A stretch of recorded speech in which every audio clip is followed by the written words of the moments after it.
بسم الله الرحمن الرحيم والصلاة والسلام على أشرف المرسلين. Salam alaikum. Bonjour tout le monde. Dans cette vidéo, c'est le cours numéro 2 pour la formation Arduino normalement. Donc, dans cette vidéo, la partie matériel et software pour Arduino. Donc, le système Arduino est composé de deux choses principales. C'est la partie matérielle et la partie logicielle. Pour la partie matérielle, il s'agit d'une carte électronique basée autour d'un microcontrôleur, le Atmega, du fabricant Atmel, dont le prix est relativement bas pour l'étendue possible des applications. Un microcontrôleur est constitué par un ensemble d'éléments qui ont chacun une fonction bien déterminée. Il est en fait constitué des mêmes éléments que sur la carte mère d'un ordinateur. Donc, nous avons la mémoire. On va commencer par la mémoire. Il en possède 5 types. La première, c'est la mémoire flash. C'est celle qui contiendra le programme à exécuter. Cette mémoire est effaçable et réinscriptible. Deuxième mémoire, c'est RAM, Read Only Memory. C'est la mémoire dite vive. Elle va contenir les variables de votre programme. Elle est dite volatile car elle s'efface si on coupe l'alimentation du microcontrôleur. Troisième mémoire, c'est le EEPROM.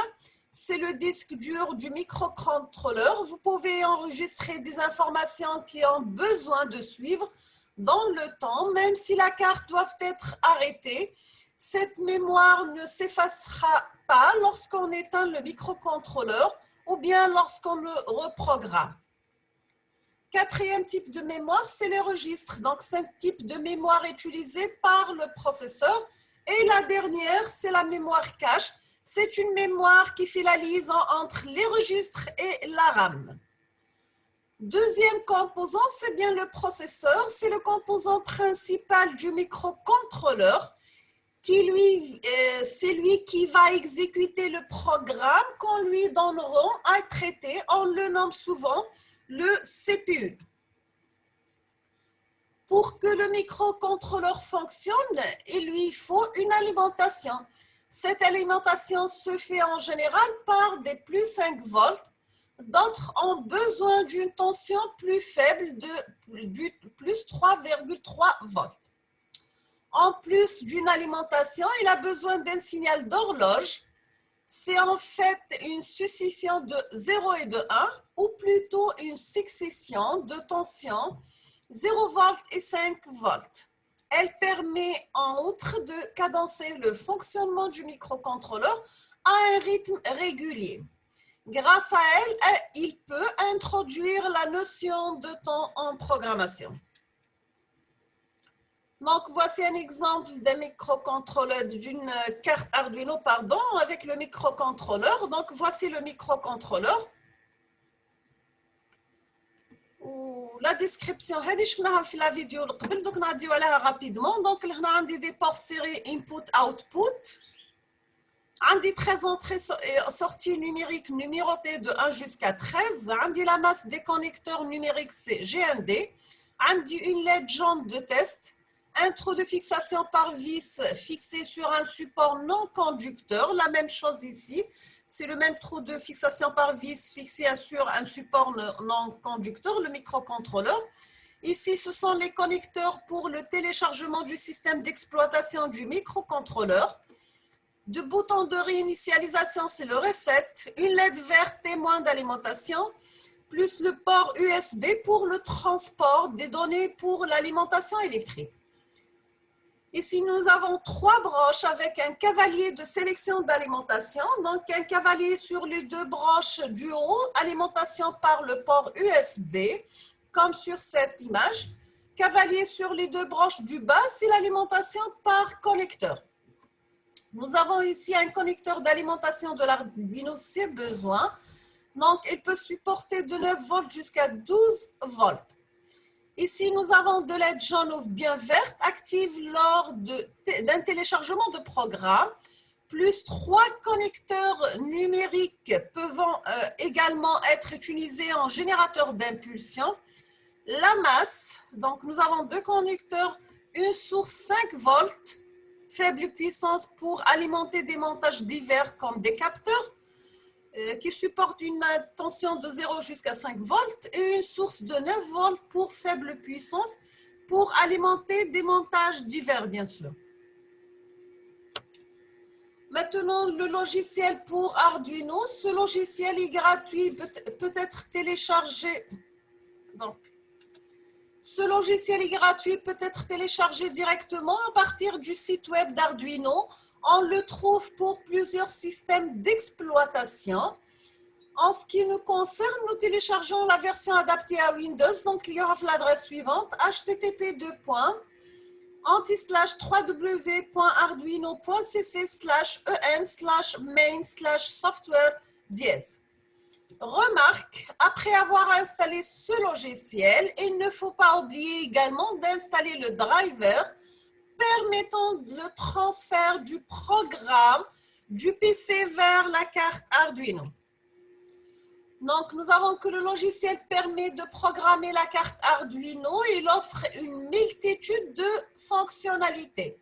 Donc, voici l'interface. Donc, File, Edit, Sketch, Tool et Help.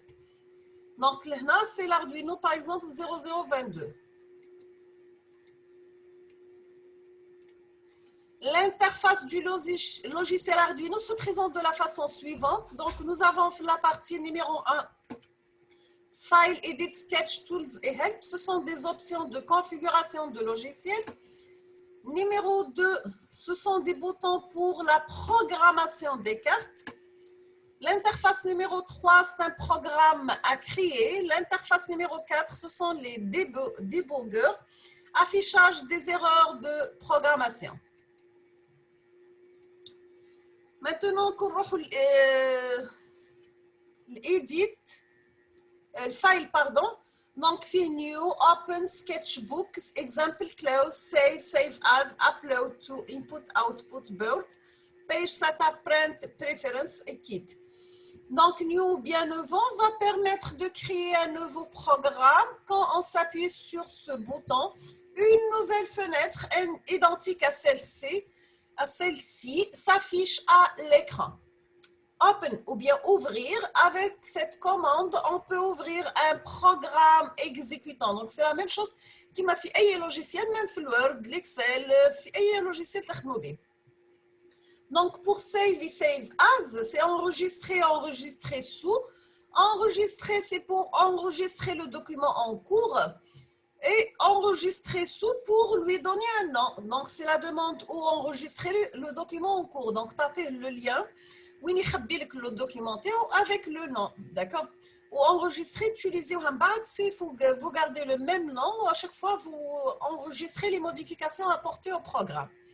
Donc nous avons exemple, ceci est important, toute une liste se déroule pour afficher les noms d'exemples de programmes existants.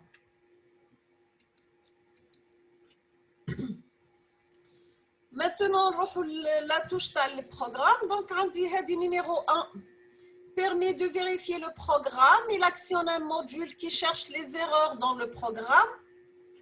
Pour numéro 2, c'est pour créer un nouveau fichier. 3, c'est pour sauvegarder le programme en cours. 4, lise en série. 5, Bahdal 1, c'est stop la vérification. 6, Bahdal 2, c'est pour charger un programme existant. 7, donc 3 ou bin 3 ou 4, c'est compiler et envoyer le programme vers la carte.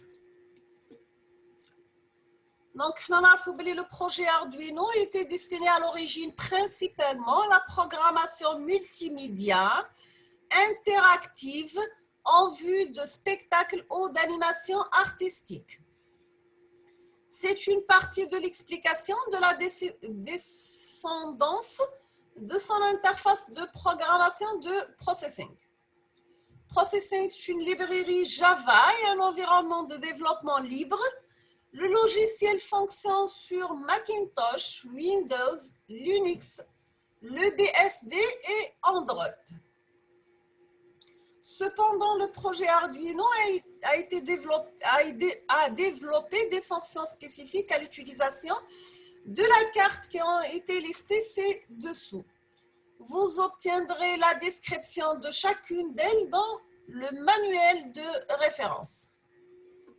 Pour le langage Arduino, nous avons des structures, des constantes et des fonctions. Pour la structure SATAP, parenthèse, loop, parenthèse, des constantes high, low, donc haut et bas, input, output, entrée, sortie, input, pull-up, des LED built-in. Pour les fonctions entrée-sortie numérique, le pin mode, digital write, digital read. Entrée-sortie analogique, analog reference, analog read, analog write, le PWM. Entrée-sortie avancée, nous avons le tone, no tone, shift out, shift in, pulse in. Pour le temps, soit il est en millisecondes ou bien en microsecondes. Nous avons aussi le délai microsecondes. Pour les bits et l'octet, nous avons le byte, high byte, bit read, bit write, bit set, bit clear, bit. Pour les interruptions externes, nous avons attache interrompt, détache interrompt, des interruptions donc interrupt, no interrupt, communication serial ou bien stream. Pour le test de la carte, on teste le matériel en chargeant un programme d'exemple que l'on utilisera pour tester la carte. On choisit un exemple qui consiste à faire clignoter une LED.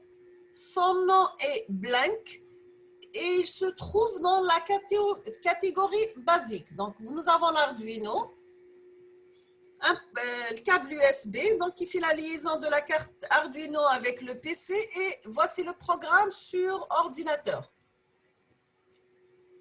Donc, exemple basique et blank. Donc, c'est comment ouvrir le programme B-Link.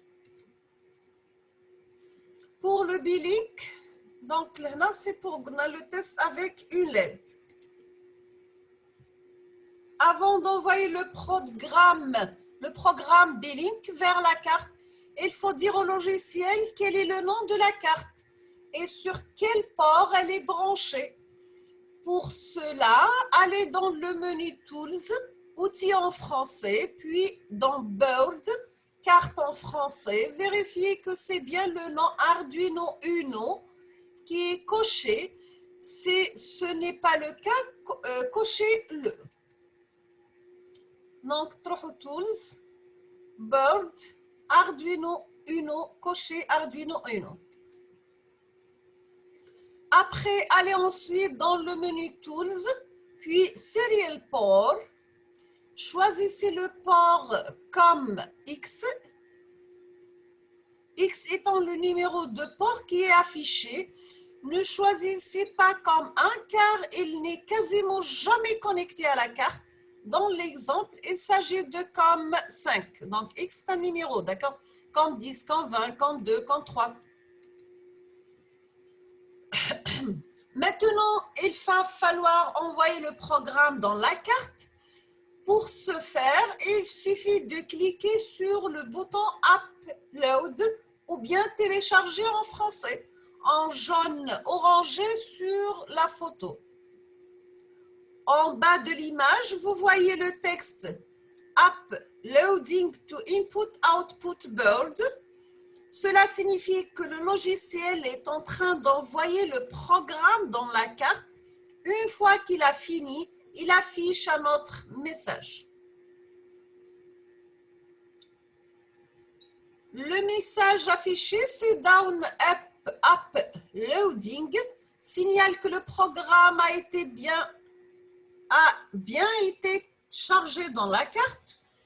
Si votre matériel fonctionne, vous devriez avoir une LED sur la carte qui clignote. Donc, la partie LED entourée bleu-rouge.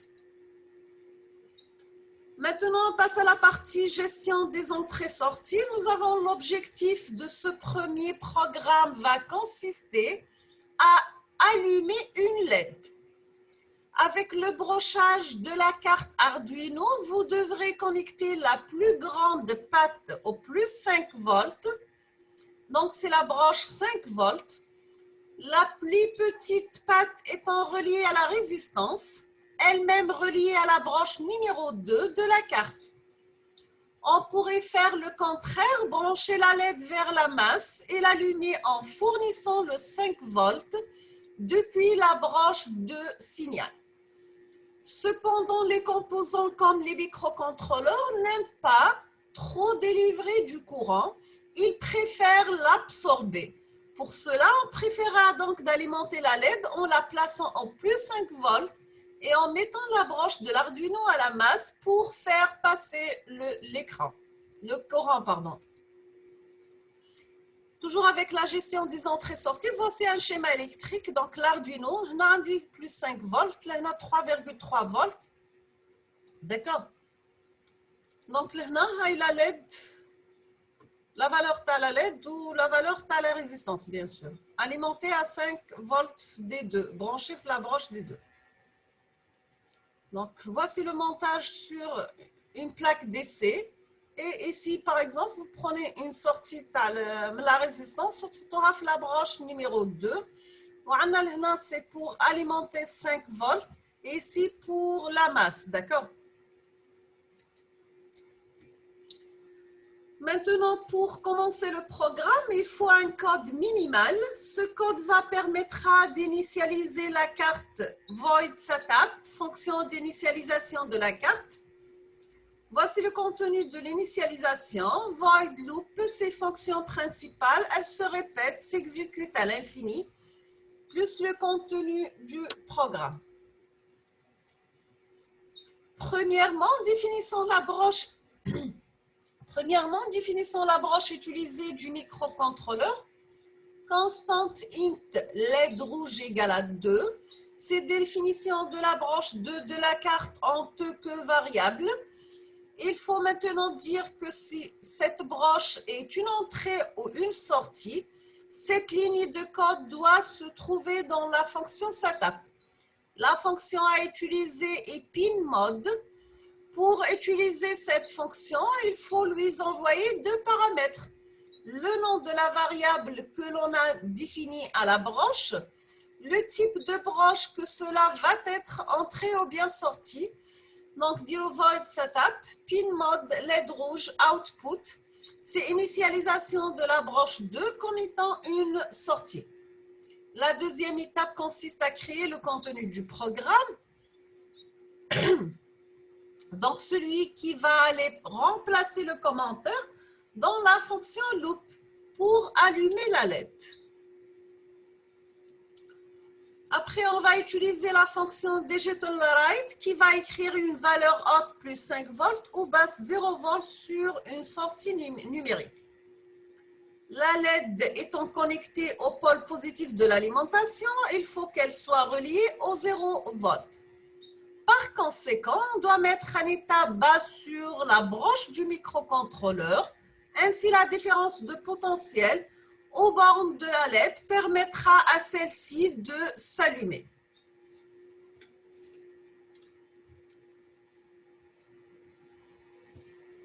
Donc, la fonction digitalWrite exige deux paramètres, le nom de la broche que l'on veut mettre à un état logique et la valeur de cet état logique. Voici le code entier, constant int, LED rouge égale à 2, c'est la définition de la broche 2 de la carte en tant que variable. Void setup, fonction d'initialisation de la carte. pinMode, LED rouge, virgule, output, je ferme la parenthèse, point virgule, c'est initialisation de la broche 2 comme étant une sortie. Void loop, fonction principale, elle se répète, s'exécute à l'infini. digitalWrite, LED rouge low, écriture en sortie, broche 2 d'un état bas. Maintenant, pour la temporisation, nous avons la fonction delay. La fonction delay va servir à mettre en pause le programme pendant un temps prédéterminé. Elle admet un paramètre qui est le temps pendant lequel on va mettre en pause le programme. Ce temps doit être donné en millisecondes. Donc, pour faire clignoter la LED, on fait intervenir la fonction délai qui va permettre le programme, qui va mettre le programme en pause pendant un certain temps. Ensuite, on éteint la LED, on met en pause le programme, puis on revient au début du programme, on recommence et ainsi de suite. Donc, on allume la LED, on attend X secondes, on éteint la LED, on attend X secondes, on boucle le programme. Donc, toujours avec la fonction délai, ce qui donne le code suivant. Donc, constante int LED rouge égale à 2, c'est la définition de la branche 2 de la carte en tant que variable. Void setup, fonction d'initialisation de la carte. Pin mode LED rouge output, initialisation de la branche 2 comme étant une sortie. Void loop, fonction principale, elle se répète, s'exécute à l'infini. Digital light, LED rouge low, c'est allumer la LED. Délai 1000, fait une pause d'une seconde. Digital light, LED rouge high, on éteint la LED. Délai 1000, fait une pause d'une seconde. Pour la programmation d'un Arduino, le syntaxe du langage, la syntaxe d'un langage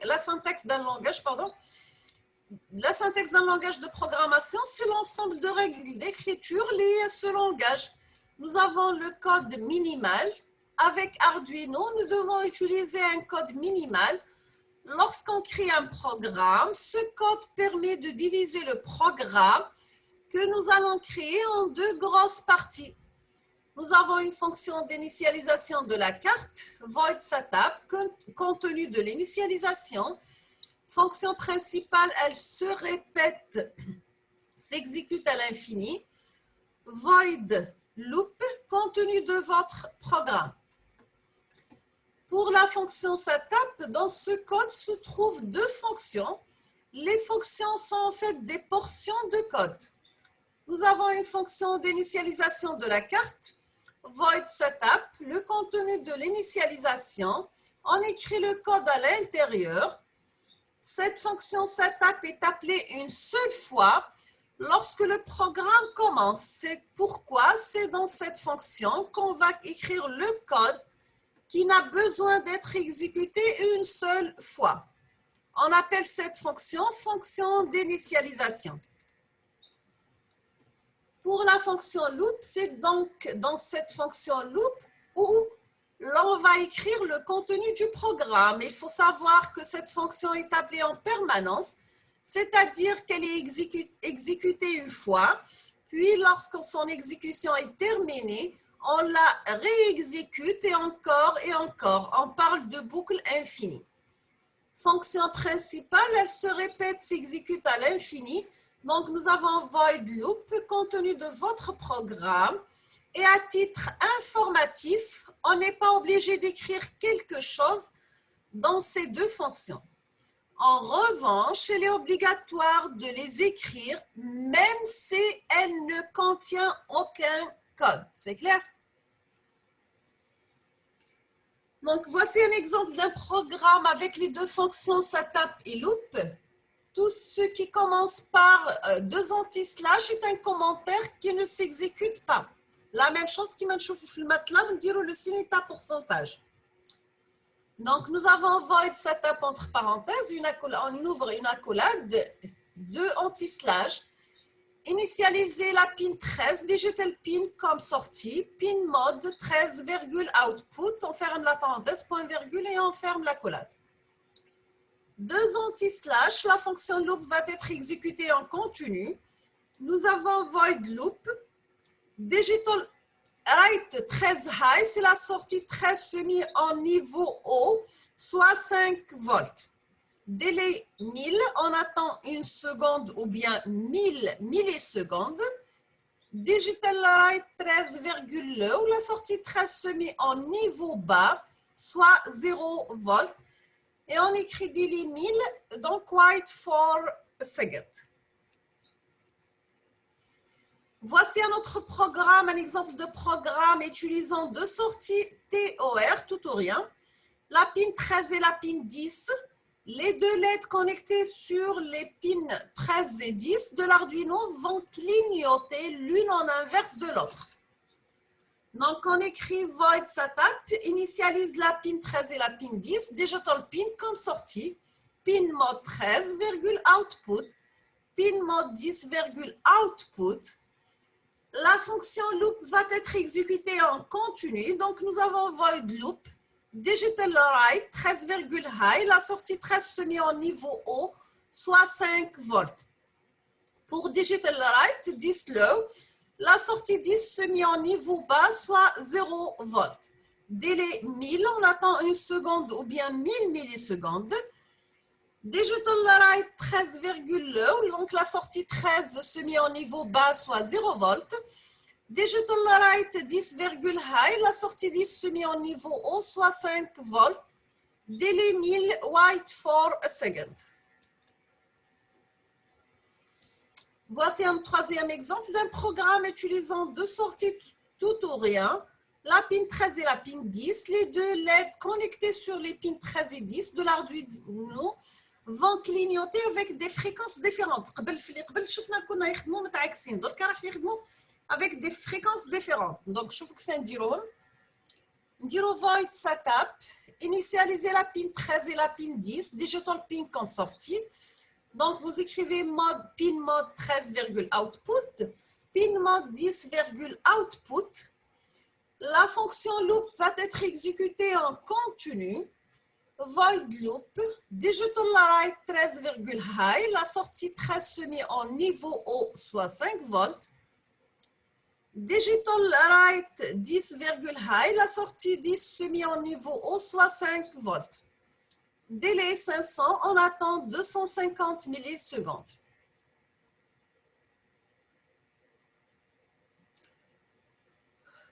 Donc, délai 500, on attend 500 millisecondes. D'accord, c'est faux. Là, on a un délai de 250. Digital write 10, low. Donc, la sortie 10 se met en niveau bas, soit 0 volts. Délai 500. On attend 500 millisecondes. Digital write 13, low. La sortie 13 se met en niveau bas, soit 0 volts. Digital write 10, high, la sortie 10 se met en niveau haut, soit 5 volts. Délai 250, c'est on attend 250. Délai digital write 10, high, la sortie 10 se met en niveau haut, soit 5 volts. Délai 500, on attend 500 millisecondes. Maintenant, on va voir le bouton poussoir. Les boutons poussoirs BP, normalement ouverts, no, en deux positions. Relâcher, le courant ne passe pas, le circuit est ouvert. Appuyez, le courant passe, le circuit est fermé. Le bouton poussoir normalement fermé est l'opposé du type précédent, c'est-à-dire lorsque le bouton est relâché, laisse passer le courant, et inversement. Donc, voici un exemple d'un bouton poussoir normalement ouvert, un bouton poussoir normalement fermé et un interrupteur. Donc, pour le bouton poussoir, nous avons en électronique, on a toujours des perturbations générées par des lampes à proximité, un téléphone portable. On appelle ça des contraintes de CEM. Pour contrer ces effets nuisibles, on place en série avec le bouton une résistance de pull-up. Cette résistance sert à tirer, to pull in English, le potentiel vers le haut, up, afin d'avoir un signal clair sur la broche étudiée. Sur le schéma suivant, donc nous avons 5 volts, une résistance de 10 kg plus ou moins 5 volts. S, donc c'est la sortie signal vers la broche 3, un interrupteur ouvert. Donc sur le schéma suivant, on voit ainsi qu'en temps normal, le signal a un potentiel de 5 volts. Ensuite, lorsque l'utilisateur appuie sur le bouton, une connexion se fait avec la masse. On lira alors une valeur de 0 volts pour le signal. Voici donc un deuxième intérêt de la résistance de pull-up, c'est éviter le court-circuit qui serait généré à l'appui. Les boutons ne sont pas des systèmes mécaniques parfaits, du coup, lorsqu'on appuie effet dessus, le signal ne passe pas immédiatement et proprement de 5 volts à 0 volts. En espace de quelques millisecondes, le signal va sauter entre 5 volts et 0 volts plusieurs fois avant de se stabiliser. Il se passe le même phénomène lorsque l'utilisateur relâche le bouton. Ce genre d'effet n'est pas désirable car il peut engendrer des parasites au sein du programme. Donc, pour atténuer ce phénomène, on utilise un condensateur en parallèle avec le bouton. Ce composant servira ici d'amortisseur qui absorbera les rebonds comme sur une voiture avec des chaos de la route. Le condensateur initialement chargé va se décharger lors de l'appui sur le bouton. S'il y a des rebonds, ils seront encaissés par le condensateur durant cette décharge. Il se passera le phénomène inverse, c'est la charge du condensateur lors du relâchement du bouton. Donc, voici le schéma électrique du bouton poussoir. Donc, ici, vous avez la résistance et un condensateur en parallèle avec l'interrupteur qui sont reliés à le D2. Donc, pour la réalisation, voici avec les composants, résistance et condensateur. Avec la LED, donc lorsque le bouton est relâché, la tension à ces bornes sera 5 volts de plus 5 volts. Donc un état logique high. Il est appuyé, elle sera de 0 volts, donc low. Donc je vais laisser la partie programmation des boutons poussoirs pour la prochaine vidéo, Inch'Allah. Donc, je vous remercie infiniment pour votre attention. N'hésitez pas si vous avez des questions. Et à la prochaine vidéo, Inch'Allah. Merci.